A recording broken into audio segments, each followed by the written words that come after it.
Allah Ta'ala berfirman, la yanalallaha luhumuha wala dima'uha walakin yanaluhu taqwa minkum. Artinya daging-daging kurban itu dan darah-darahnya sekali-kali tidak dapat mencapai keridhaan Allah, tetapi ketakwaan daripada kamulah yang dapat mencapainya. Takwa adalah sifat hati. Kita berkurban, nyembelih sapi, darahnya mengalir, dagingnya kita bagi-bagi, sampailah darah dagingnya itu kepada Allah, kada sampai. Nang sampai kepada Allah apa? Takwanya itu. Kita berkurban itu tujuannya apa? Kita berkurban itu menjunjung perintah Allah. Takwa artinya. Dan itu sifat hati. Takwa sifat hati. Jadi yang sampai kepada Allah bukan daging kurbannya, bukan darahnya, kulitnya. Yang sampai kepada Allah hanya sifat hati, ketakwaannya.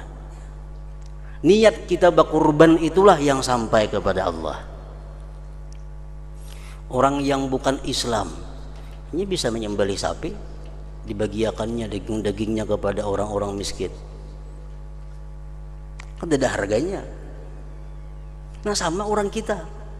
Kalau orang kita menyembelih kurban tapi bukan karena Allah, bukan karena takwa, sama orang kafir nyembelih kambing, dibagi-baginya dagingnya.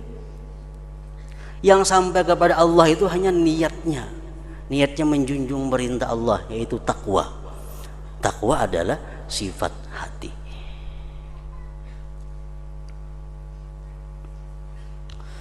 Maka dari segi ini wajib dengan pasti bahwa adalah amal perbuatan hati secara jumlah lebih afdal daripada gerakan-gerakan anggota badan. Di Madinah ada orang muslim mukmin, ada orang munafik. Orang munafik sembahyang ke masjid, Jumat ke masjid. Orang mukmin sembahyang juga. Sembahyangnya sama, sujudnya sama, rukuknya sama, bacaannya sama. Tapi yang sampai kepada Allah sembahyangnya orang mukmin. Kenapa? Karena orang mukmin itu sembahyang adalah niatnya takwa.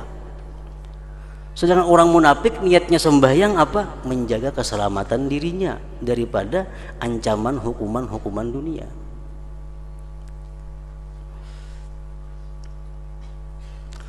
Kemudian wajib bahwa niat itu daripada keseluruhannya lebih afdal.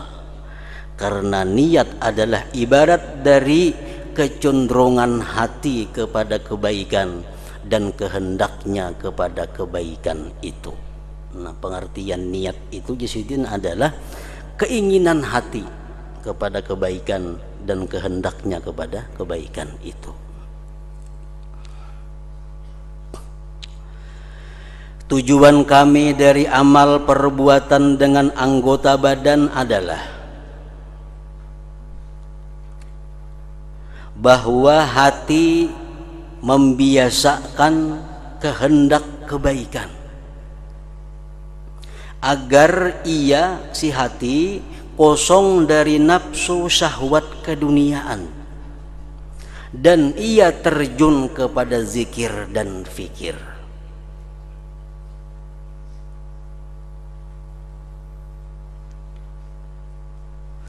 Maka dengan pasti hati lebih baik dengan dikaitkan kepada tujuan, karena ia bertempat dari diri maksud. Yang dimaksud itu apa? Yang dimaksud itu hati kita bisa berzikir dan tafakur. Yang dimaksud hati kita bisa berzikir dan tafakur, itu maksudnya. Agar hati kita bisa berzikir dan tafakur, itu mesti ada kehendak untuk itu, mesti ada keinginan untuk itu. Nah, keinginan ini akan kuat bila dibantu oleh anggota tubuh zahir, akan kuat bila dibantu tubuh zahir. maka dengan pasti hati lebih baik dengan dikaitkan kepada tujuan, karena ia bertempat dari diri maksud. Yang dimaksud ini kan hati. Bila mana hati ini selamat, dia akan bahagia bertemu Allah, dia akan senang bertemu Allah, dia mati dalam keadaan bahagia. Tujuannya itu. Nah, kehendak berbuat baik itu dari hati, sedangkan perbuatan zahir hanya memperkuat. Dan ini sebagaimana perut apabila merasa sakit, maka kadang-kadang ia diobati dengan diletakkan ulisan atas dada, dikasai, dan diobati dengan minuman dan ubat yang sampai ke perut. Maka minuman itu lebih baik daripada mengulis dada, karena mengulis dada itu juga yang dikehendaki adalah menjalarnya pengaruh dari dada sampai ke perut. Maka apa yang menjumpai perut, obatnya langsung ditaguk itu, maka apa yang menjumpai perut itu sendiri itu adalah lebih baik dan lebih bermanfaat. Jadi samuaan, baik niat, baik anggota tubuh zahir, baik amal anggota tubuh zahir, yang dimaksud itu adalah keselamatan hati. Niat tujuannya apa? Supaya hati selamat. Anggota tubuh yang zahir beribadat tujuannya supaya hati selamat, karena hati selamat ini modal untuk akhirat. Nah, niat langsung ke hati, sedangkan anggota tubuh zahir melalui proses hanya sampai ke dalam hati melalui perantara. Maka begitu pula semestinya dipahami pemberian pengaruh taat-taat seluruhnya, karena yang dicari daripadanya adalah merubah hati dan mengganti sifat-sifatnya saja, bukan anggota badan.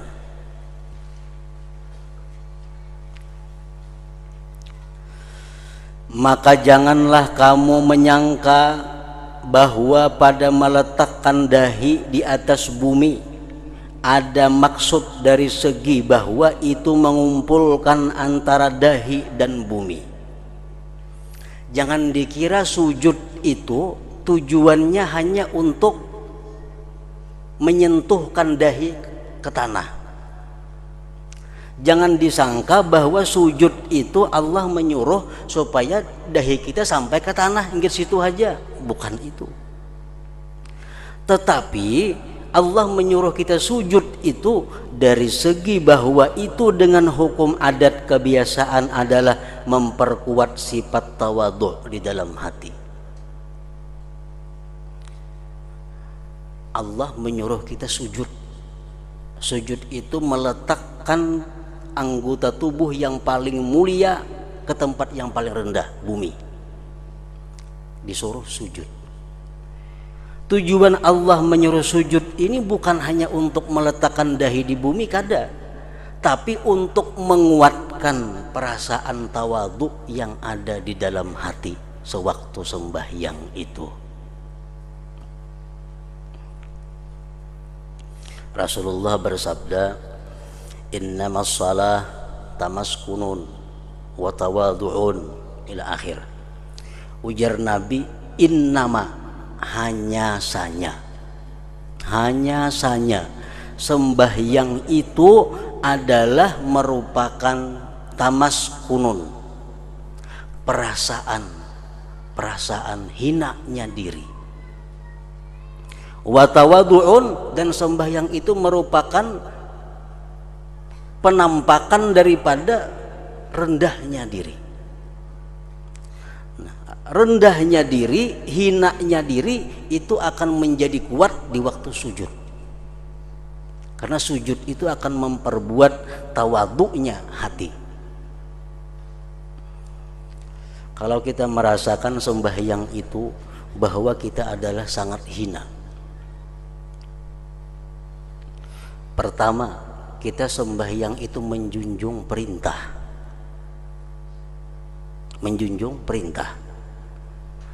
Di situ kita sudah hina. Kenapa? Karena kita orang yang diperintah. Orang yang diperintah itu pasti hina.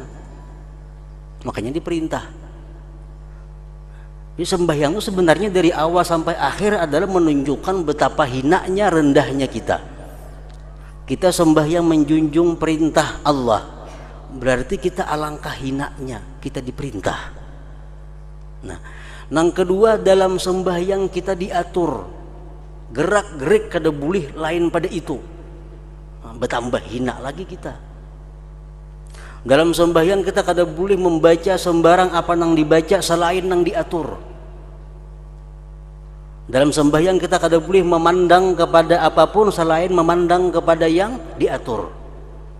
Nah, jadi sembahyang itu artinya apa? Diri kita sangat hina. Nah, mestinya sembahyang itu ada perasaan itu. Perasaan itu. Coba kita misal diperintahkan orang, ikam masuk penjara, hina kita. Begitu masuk kita ke penjara, diandak dalam kamar nang halus bebaya kau bergerak, sangat hina lagi. Nah, kayak itulah sembahyang. Kita diperintah sembahyang, diperintah bergerak sedemikian rupa, berkata sedemikian rupa, berarti kita alangkah hinanya waktu sembahyang itu. Nah, barang siapa orang sembahyang tapi kadang merasakan kehinaan dirinya, bahiyah khidaj, sembahyangnya kurang, kata Nabi. Orang tuh sembahyang tapi kadang merasa dirinya hina, tuh kurang sembahyangnya. Jadi sembahyang itu adalah kumpulan tumpukan kehinaan manusia. Kiblat hanya boleh Ka'bah, kada boleh menghadap yang lain-lain. Bergerak 3 kali aja batal sembahyangnya. Nah, jadi perasaan hina yang ada di dalam hati kita waktu sembahyang itu diperkuat dengan sujud. Karena sujud itulah merupakan puncak daripada kehinaan seorang hamba, seorang manusia. Nah, Allah menyuruh sujud bukan hanya menandak dahi ke bumi, tapi tujuannya adalah untuk memperkuat perasaan tawadhu yang ada di dalam hati.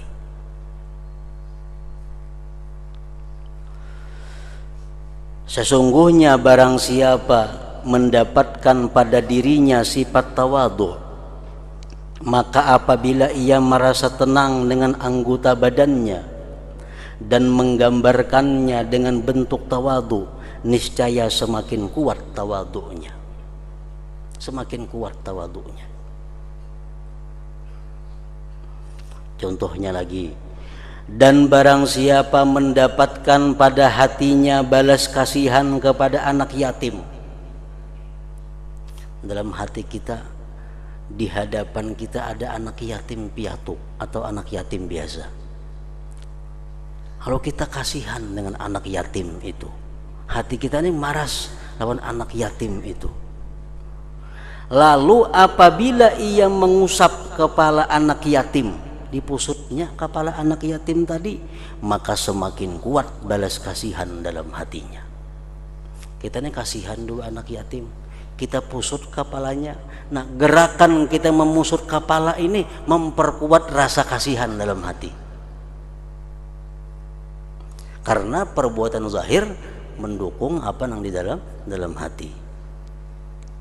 Karena ini amal perbuatan tanpa niat itu tidak memberi faidah sama sekali.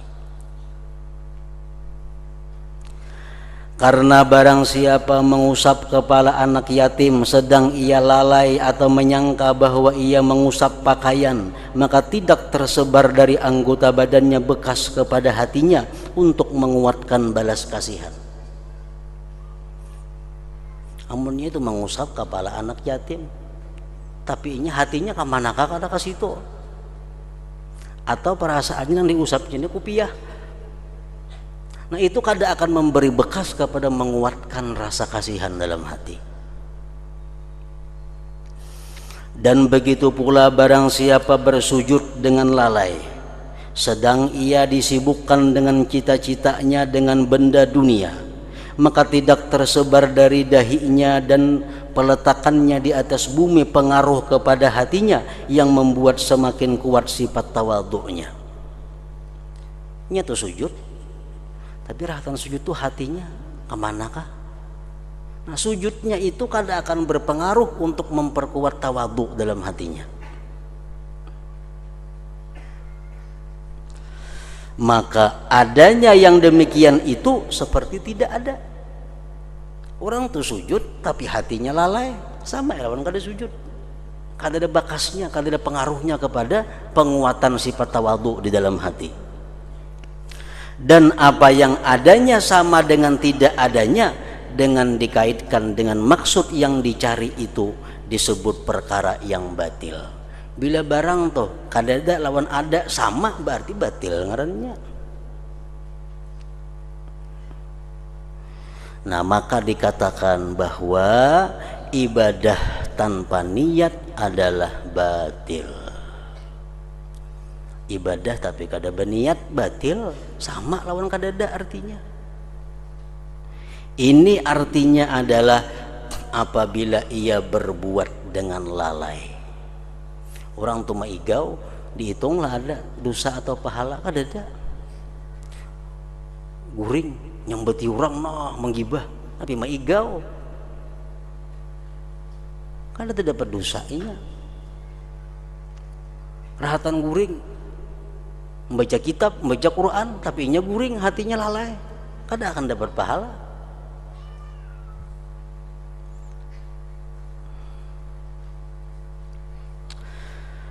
Lalu apabila ia maksudkan dengan perbuatan itu riya atau mengagungkan orang lain, inya nih sujud lalai, itu nol, sama lawan kada sujud.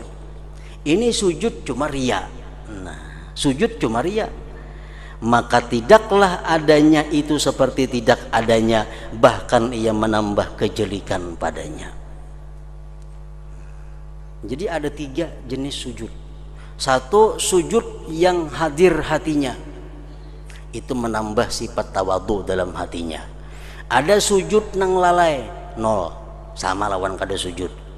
Ada orang sujud cuma riya, itu akan menambah kejelikan dalam hatinya, karena ia tidak menguatkan sifat yang dituntut penguatannya, bahkan ia menguatkan sifat yang dituntut mencegahnya, yaitu sifat riya, di mana ia adalah dari kecenderungan kepada dunia. Maka inilah segi adanya niat itu lebih baik daripada amal perbuatan.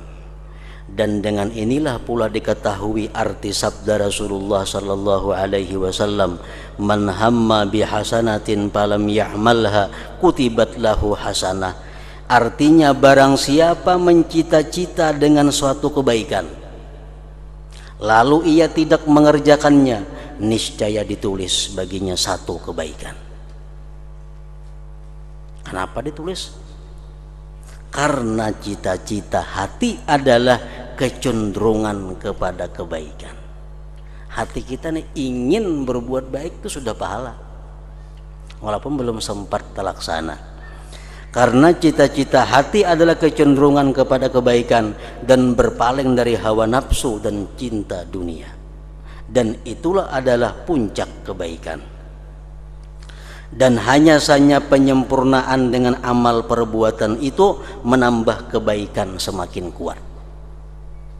Maka tidaklah dimaksudkan dengan mengalirkan darah binatang kurban adalah darah dan daging, bukan itu yang dimaksud, tetapi kecenderungan hati meninggalkan cinta dunia dan mengorbankannya karena mengutamakan keridaan Allah Ta'ala.